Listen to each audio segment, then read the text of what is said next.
Bonjour à tous et merci d'écouter cette saison 1 du tout premier podcast signé Truffaut. Passion, authenticité, excellence, transmission.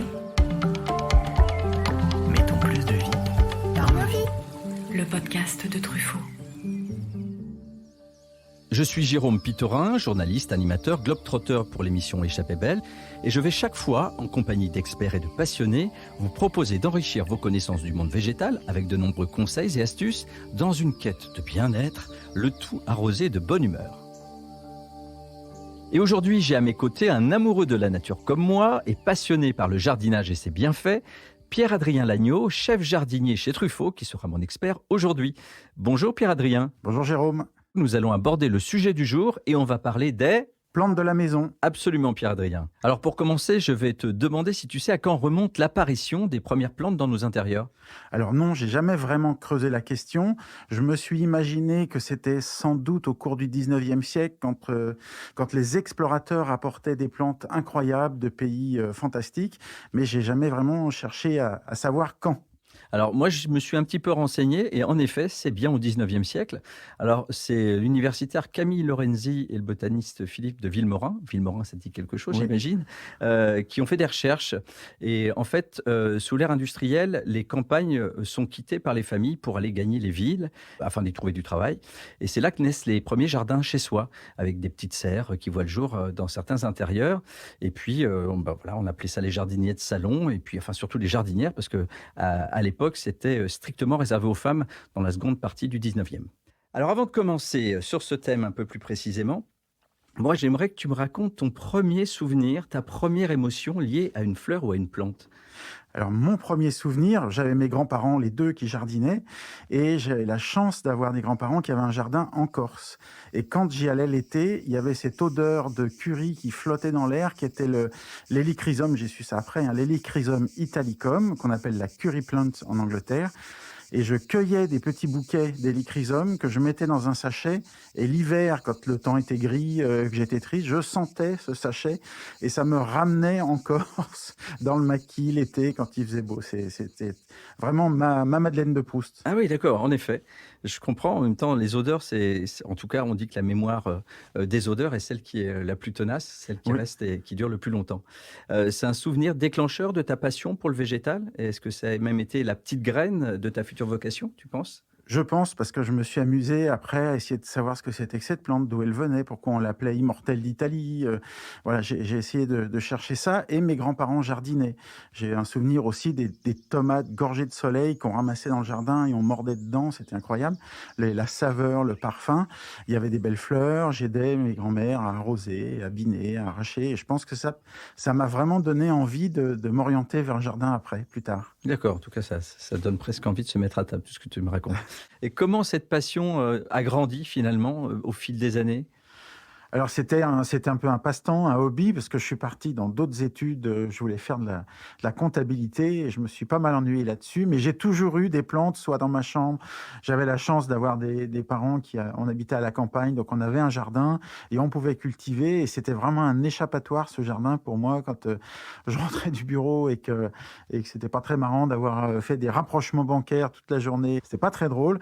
Donc j'avais ce jardin, là, je me suis jeté dans ce jardin à corps perdu, et c'est là où je suis rentré chez Truffaut, toujours avec mon métier de comptable, et c'est eux un jour qui m'ont permis de passer complètement côté jardin et de faire de cette passion un métier, et ça je les remercierai jamais assez. Aujourd'hui, j'imagine que tu ne peux pas concevoir ta vie sans les plantes, sans les fleurs. Ah bah non, bien sûr, non, impossible. Il me faut des fleurs, il faut des feuilles, j'ai besoin du bruit du vent dans les feuilles, j'ai besoin de les voir, j'ai besoin de voir la nature évoluer, les saisons passer, c'est un vrai besoin. On va revenir à notre sujet du jour, à présent les plantes d'intérieur, les plantes de la maison. Quels sont les écueils à éviter, Pierre-Adrien, déjà dans le choix de ces dernières, et quelles variétés il faut choisir, pour lesquelles on doit s'abstenir? Alors, il faut connaître l'origine de ces plantes. La plupart des plantes de la maison sont des plantes qui viennent de forêts tropicales, équatoriales. Donc, c'est des plantes qui ont besoin de chaleur. Ça, elles le trouvent à la maison, il n'y a pas de problème. Elles ont besoin de beaucoup de lumière parce que dans ces jungles, le soleil est quand même assez fort, mais il est filtré par la canopée, par les feuillages des grands arbres.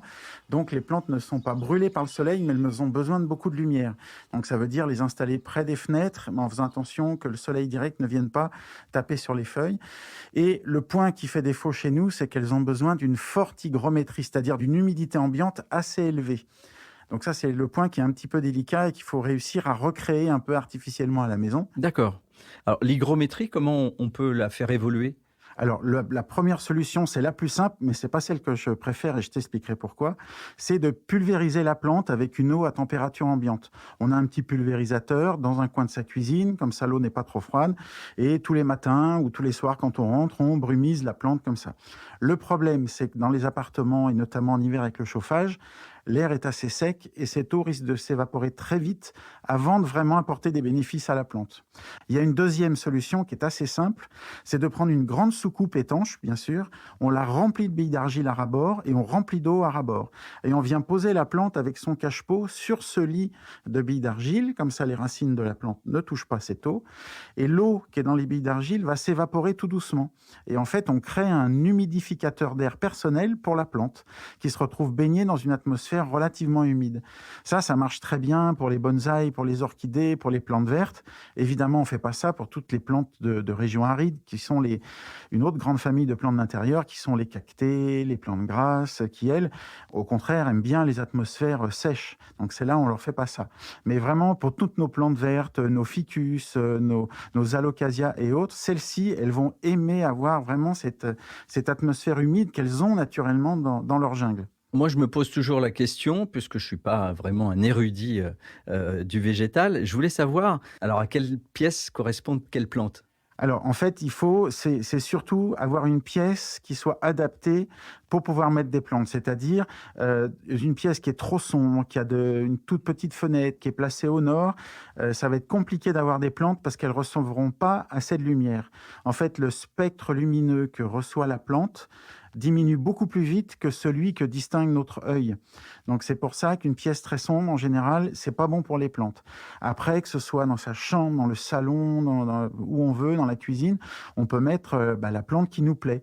Voilà, pas trop loin d'une fenêtre. Et dans la chambre, on évite de mettre trop de plantes. Oui, parce que ça, est-ce que c'est une légende urbaine? C'est quelque chose qu'on entend, enfin que moi j'entendais quand j'étais plus jeune. Attention, on ne met pas de plantes dans une chambre, ça peut être toxique. Voilà, oui, parce qu'elle rejette un peu de gaz carbonique la nuit, mais c'est pas dans des quantités suffisantes pour nous faire passer de vie à trépas, heureusement.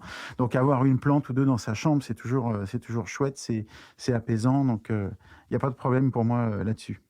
Et alors, si j'ai envie de mettre quelques herbes, je sais pas, du romarin, du basilic, de la ciboulette éventuellement, je peux garder ça dans ma cuisine ou faut que je le mette sur le rebord de ma fenêtre? Oui, dans la cuisine, on peut mettre un peu de romarin de ciboulette. Simplement, ce sont des plantes qui sont adaptées à notre climat. Donc, c'est des plantes qui ont besoin d'une humidité de l'air assez importante, des changements de température jour-nuit, des saisons très marquées. Donc, dans la cuisine en permanence, elles vont pas survivre longtemps. Elles vont tenir 1 mois ou 2, mais pas beaucoup plus. On peut améliorer la chose en les rentrant dans la cuisine la journée et en les remettant dehors sur le rebord de la fenêtre la nuit, pour qu'elles aient quand même ce rythme marqué d'alternance de jour, de nuit, de chaud, de froid. Elles ont vraiment besoin de ça. Donc les plantes d'extérieur ne sont pas faites pour être à l'intérieur, Les tout simplement. plantes d'extérieur de nos jardins ne sont pas faites pour être dans nos maisons. Alors pour moi qui ne suis pas un spécialiste des plantes de la maison, comment bien les chouchouter? Comment les arroser suffisamment, mais pas trop? Comment les exposer correctement à la lumière? Quelle terre mettre dans les pots? Alors effectivement, l'arrosage, c'est un des points les plus importants pour leur entretien. On a tendance à souvent beaucoup trop arroser. Et le meilleur moyen de ne pas se tromper, je dis toujours, c'est de prendre son doigt, de le plonger dans le terreau et de sentir si c'est humide ou pas. Tant que la terre est humide, il n'y a pas besoin d'arroser. Après, quand ça commence à sécher, là, on va arroser. Et deuxième point très important, quand on arrose copieusement pour bien mouiller toute la motte. Et il va y avoir de l'eau qui va arriver dans le cache-pot ou dans la secoupe. C'est normal, c'est le trop-plein qui s'évacue, c'est parfait. Et là, c'est vraiment, vraiment indispensable de vider ce trop-plein, de jamais laisser le trop-plein dans le cache-pot, dans la soucoupe, parce que sinon, les plantes se retrouvent avec les racines qui baignent dans l'eau et les plantes respirent avec leurs racines. Donc, elles finissent par s'asphyxier, les racines pourrissent et c'est très difficile de rattraper une plante qui a eu trop d'eau, beaucoup plus qu'une plante qui a manqué d'eau. Donc, l'arrosage, c'est vraiment le point le plus important. L'hiver, on arrose beaucoup moins, les plantes sont au repos, il y a moins de lumière, elles consomment beaucoup moins d'eau, donc on va arroser beaucoup moins souvent. Et l'été, on va arroser beaucoup plus, peut-être parfois 1 fois, 2 fois par semaine, ça va vraiment dépendre de la plante, de la météo, de l'exposition, de la taille du pot, de la taille de la plante, de la qualité du terreau, de plein de choses. C'est pour ça que j'aime pas donner des fréquences en disant ça, vous l'arrosez 1 fois par semaine, parce que ça varie toute l'année. Alors, quels sont les bons gestes à adopter finalement? Alors après, il faut qu'elles aient de la lumière. On a dit que la plupart avaient besoin de beaucoup de lumière, donc il faut les mettre pas trop loin d'une fenêtre, mais pas complètement derrière, parce qu'elles craignent les rayons directs du soleil qui, en plus, à travers les vitres, qui peuvent faire loupe, ça peut les brûler, ça peut brûler le feuillage. Donc on les met près d'une fenêtre, mais pas pile derrière. Si on n'a pas de fenêtre autre que des fenêtres exposées plein sud, on peut mettre un voilage pour briser un peu, voilà, tout simplement, mais elles ont besoin de pas mal de luminosité. Un ficus qu'on mettrait au fond du salon, à l'opposé, même s'il y a une immense baie vitrée, si on le met complètement à l'opposé, eh ben, au bout de quelques semaines, il va commencer à perdre ses feuilles de plus en plus, parce qu'il va manquer de ce fameux spectre lumineux dont il a besoin. Après, la qualité du terreau est importante aussi. Elles ont besoin d'une terre qui est drainante, mais quand même relativement riche. Donc, il faut pas mégoter sur la qualité du terreau. Il faut quand même essayer de prendre un terreau, on appelle ça des terreaux élaborés, dans lequel il y a des engrais, il y a des hydro-rétenteurs. Ça va être des petits morceaux de céramique qui vont se gorger d'eau quand on arrose, pour ensuite rediffuser à la plante. Donc ça, c'est bien. Et avec ce terreau, elles se nourrissent de quoi? De minéraux? Il y a quoi? Alors, en fait, elles se nourrissent de sels minéraux, effectivement, puisque la sève, c'est un mélange d'eau et de sels minéraux. Et avec la photosynthèse, cette sève brute est aspirée par les feuilles. Il y a la photosynthèse avec le soleil qui tape sur les feuilles avec la couleur verte. Et ça se transforme en sève élaborée, c'est-à-dire eau, sels minéraux, plus du sucre. Et c'est ça qui permet à la plante de construire ses tiges, ses feuilles, ses troncs. Voilà, elle a besoin de ce phénomène pour arriver à grandir et à croître. Alors, on peut faire des mariages heureux et malheureux avec des plantes. Dis-moi qui tu es et je te dirai quelle plante te correspond. Moi, par exemple, qui pars en tournage à l'étranger à chaque fois sur une période quelquefois de 2 semaines consécutives, quelle plante, quel type de plante je peux avoir chez moi si personne n'est en mesure de s'en occuper? Alors, il faudra avoir des plantes assez faciles d'entretien et souvent, on va se tourner vers des cactées, des plantes grasses. Il y a des plantes comme le Sansevieria, qui a des longues feuilles pointues, souvent bordées de jaune, qui sont des plantes presque increvables, qui résistent vraiment très bien au manque d'eau, qui, au contraire, elles, détestent les excès d'eau. Donc, c'est bien, on peut ne pas les arroser trop souvent. Donc, je note un Sansevieria. Sansevieria, il y a le Zamioculcas aussi, qui a un nom un peu compliqué, mais qui fait des très jolies feuilles vernies, un petit peu épaisses.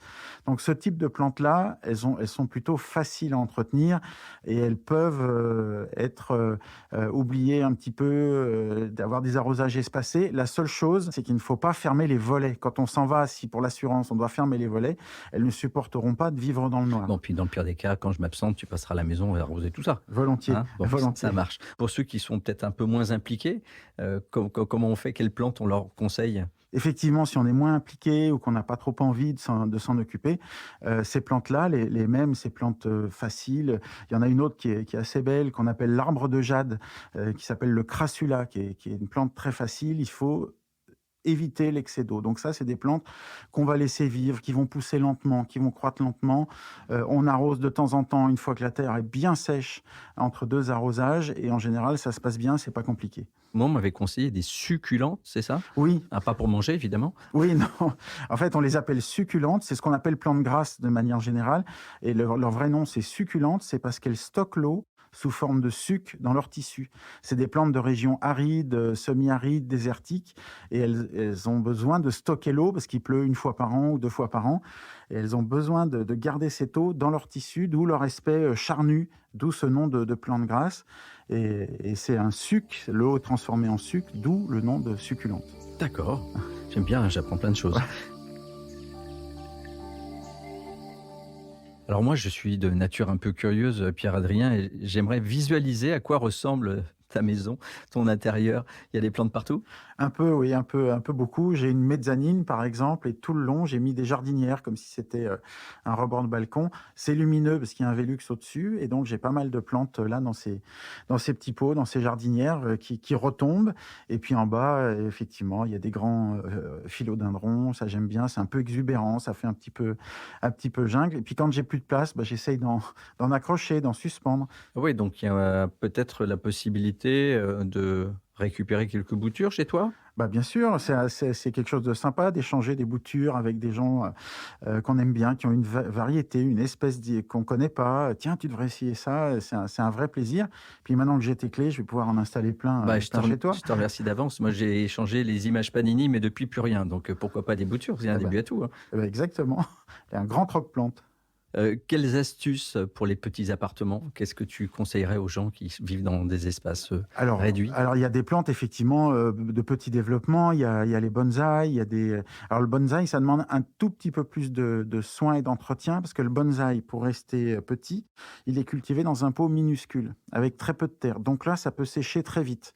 Donc l'important pour le bonsaï, c'est de bien surveiller en touchant la terre ou en regardant, parce que dès que la terre est un peu blanche, un peu claire, c'est qu'il a besoin d'être arrosé. Mais effectivement, c'est très décoratif. C'est une petite plante. On a tous les petits cactus adorables qui sont dans des petits pots, qui peuvent porter quelques fleurs. Ça marche très bien. Et il y a aussi le pilea qui est très à la mode en ce moment, qui a des feuilles très rondes avec le pédoncule qui arrive au milieu de la feuille, qui a un aspect très graphique, Qui fait comme une ombrelle chinoise un peu? comme une ombrelle chinoise. Oui, exactement ça. Alors on vient de parler du bien-être des plantes, mais quels sont les effets positifs, bénéfiques des plantes sur nous? Alors, on sait que les plantes ont un effet apaisant sur les gens. Notamment, on le voit, elles sont utilisées dans les hôpitaux quand il y a des malades d'Alzheimer ou des enfants en hospitalisation de longue durée, de jardiner, de toucher les plantes, de s'occuper de plantes. On voit qu'il y a une amélioration de l'état de ces malades, que ça les aide à vivre ces hospitalisations. Et ça, vraiment, c'est devenu un moyen thérapeutique pour les hôpitaux, pour les infirmiers. Et avec la Fondation Truffaut, on aide beaucoup d'associations pour justement des soins thérapeutiques grâce aux plantes, et ça marche vraiment bien. Alors par exemple, que fait la fondation? Alors, par exemple, on a aidé une association qui réapprend aux gens qui ont des troubles alimentaires à s'alimenter, notamment les anorexiques ou les boulimiques. Et en allant jardiner dans cette association, en cultivant les légumes et en les ramassant, on leur redonne envie de manger, de s'alimenter normalement. Et ça marche très bien, ils ont des bons résultats, c'est merveilleux. Et puis on aide des EHPAD beaucoup, parce que même en ayant perdu la raison, ben, on voit que les gens retrouvent quelques automatismes, quelques gestes en allant jardiner, et ça les apaise. Ils sont beaucoup plus apaisés après des séances de jardinage. Donc le plaisir de jardiner est quelque chose qui peut nourrir la personne aussi, dans son bien-être. On est fier aussi quand on arrive à faire pousser des plantes. Oui, le jardinage, je trouve que ça apprend la patience, ça apprend le temps qui passe et ça apprend l'humilité. C'est l'école de l'humilité, mais et de Exactement. l'humidité aussi, hein, parce Oui. que ça, faut savoir la maîtriser. Bon, mais j'ai bien noté, les plantes que je vais devoir acheter. Alors maintenant, je te dis tout de suite, moi, j'ai pas la main verte, donc je sais pas ce que ça va donner, hein. Non, en fait, il y a pas vraiment de main verte, ça n'existe pas vraiment. À partir du moment où on connaît la façon dont fonctionnent les plantes, hein, l'arrosage, la lumière, on les observe et en général, tout se passe bien. Donc tu vas voir, il n'y aura pas de souci là-dessus. Commence peut-être avec un Zamioculcas dont je te parlais tout à l'heure, tu verras, ça va te donner envie d'en acheter encore plus derrière parce que tu vas les garder, tu vas réussir et ce sera magnifique chez toi. D'accord, bon, à part Shrek quand même qui a la main verte, tu peux pas dire le contraire, Oui, hein? ça, non, on Bon, peut pas. on va enlever ça. Ça, celui-là, c'est une exception. D'accord, donc je vais essayer. En tout cas, je pense que c'est aussi une question d'investissement et peut-être un réflexe à prendre parce que quand on a comme ça une plante qui arrive dans son appartement, on n'a pas forcément le réflexe tous les jours de le faire, donc il faut presque se mettre des penses bêtes au départ, puis après ça devient une habitude. Est-ce que toi, tu as une sensation particulière, un plaisir? Comment tu pourrais nous décrire le fait de t'occuper de ces fleurs, de les soigner? Qu'est-ce que ça te procure? Je trouve qu'il y a un vrai apaisement et puis pour moi, je trouve que ça apporte un grand calme. d'être au milieu de ces fleurs, de regarder comment elles poussent, de même leur parler parfois, hein, je j'ai pas honte de le dire, de discuter avec elles, dire: Personne ne le saura. on le dit ouais, voilà, personne nous écoute, c'est parfait. Mais c'est vraiment ça apporte du calme, ça apporte de la détente et puis on est tellement content, on se dit: «Ah ce rosier cette année, il est magnifique» ou à la maison, «Mon orchidée, jamais elle a fait autant de fleurs, ah ça a bien marché, j'ai bien réussi», on est vraiment content et puis c'est de contempler juste la beauté, c'est comme quand on va au musée, qu'on contemple un tableau, ben, on en prend plein les yeux, quand on profite de la beauté du moment et c'est pour moi, c'est un grand apaisement, tout ça. Merci beaucoup Pierre-Adrien pour toutes ces astuces et tous ces bons conseils. Et puis je te laisse mon double de clé, hein, comme prévu. Bah, sans problème et puis si toi, en échange, tu trouves quelques jolies petites plantes, dans tes voyages et que c'est autorisé bien sûr, je veux bien que tu me ramènes quelques boutures. Ça marche, avec grand plaisir. Eh ben, merci, à bientôt. À bientôt. Alors on va retrouver Justine Janin qui est blogueuse et avec qui on va parler de bien-être avec nos amis les plantes. Bonjour Justine. Bonjour Jérôme. Merci d'être avec nous. Alors toi tu es une exaltée des plantes d'intérieur, si bien que tu as ouvert un salon What the Flower dans le 11e arrondissement de Paris qui est un concept store. C'est à la fois un salon de coiffure puisque c'est ton métier où tu n'utilises exclusivement que des produits 100% végétaux pour les shampoings entre autres et où l'on peut également acheter des plantes car c'est une boutique. Je ne me suis pas planté, c'est bien ça? C'est tout à fait ça. Bon, alors j'ai vu une vidéo sur les réseaux sociaux et des photos dans ton livre Green Addiction chez Ulmer Édition où j'ai pu constater que tu vivais en pleine jungle finalement. Tu vis entouré Alors de oui. combien de plantes?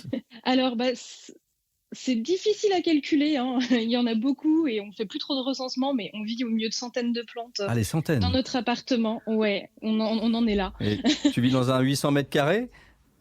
Et non, un 60 mètres carrés parisien, Ah hein. ouais. Donc comme quoi tout est possible. Et alors comment est née cette passion justement? Tu as commencé avec une plante? Comment ça a commencé? Alors moi, je suis tombée dedans assez petite parce que j'ai une grand-mère qui est passionnée par la nature en général, qui nous a transmis un peu le virus. Chez elle, c'est la jungle aussi, hein. Dans son salon, je vous mets au défi de trouver sa télé parce que c'est mangé par la jungle aussi. Donc c'est venu de là au départ. Et moi, je viens de la campagne à la base. Quand je me suis retrouvée en ville, les végétaux m'ont vite manqué et j'ai commencé à accumuler aussi pas mal de plantes dans mon appartement. Et c'est venu après me chercher dans mon travail. Donc, je suis coiffeuse de métier. Parallèlement à ça, dans mon métier de coiffeuse, je travaillais déjà avec les végétaux en coloration végétale, en shampoing, en soins vraiment naturels. Et du coup, j'ai décidé de combiner ces deux choses-là. J'ai ouvert un blog donc vraiment sur la plante qui s'appelle donc Sweetie Oxalis. J'ai commencé à avoir pas mal de personnes qui ont commencé à me suivre, à suivre ce projet. Et à un moment donné, je me suis dit, je vais arrêter de choisir entre mes deux passions et je vais faire les deux. Donc, j'ai décidé de monter un projet, donc What the Flower, un lieu assez unique où on fait donc de la vente de plantes d'intérieur, une sélection un petit peu particulière, des plantes qu'on voit pas partout, et un espace coiffure 100% végétal, donc où on peut se faire coiffer dans notre petite jungle. D'accord, donc tes clientes repartent avec une jolie coupe et un joli pot de fleurs à la Tout maison à fait. finalement. D'accord. Et qu'est-ce que ça te procure de te réveiller et de vivre dans un environnement aussi luxuriant? Alors moi, je crois que je pourrais pas faire autrement, hein. C'est vraiment une part de bien-être. Ça fait tellement du bien d'être entouré de plantes, d'avoir de la nature à proximité.